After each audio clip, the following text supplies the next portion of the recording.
মধ্যপ্রাচ্যে উত্তেজনা যেন থামছেই না। নতুন করে চাঞ্চল্য তৈরি করেছে ইরানের এক দাবি। ইরান জানিয়েছে তারা নাকি ভূপাতিত করেছে যুক্তরাষ্ট্রের অত্যাধুনিক স্টল যুদ্ধবিমান F-35। তাদের দাবি বিমানটি ইরানের আকাশসীমায় প্রবেশ করার পরই আকাশ প্রতিরক্ষা ব্যবস্থার মাধ্যমে এটি লক্ষ্য করে গুলি করা হয়। তবে এই ঘটনায় এখন পর্যন্ত কোনো আনুষ্ঠানিক স্বীকারোক্তি দেয়নি যুক্তরাষ্ট্র।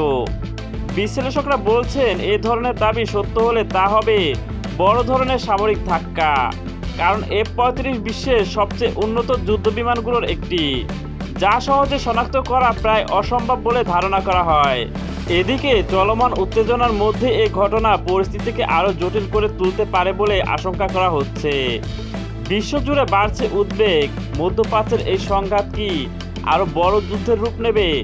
পরিস্থিতি কোন দিকে এখন তাকিয়ে বিশ্ব?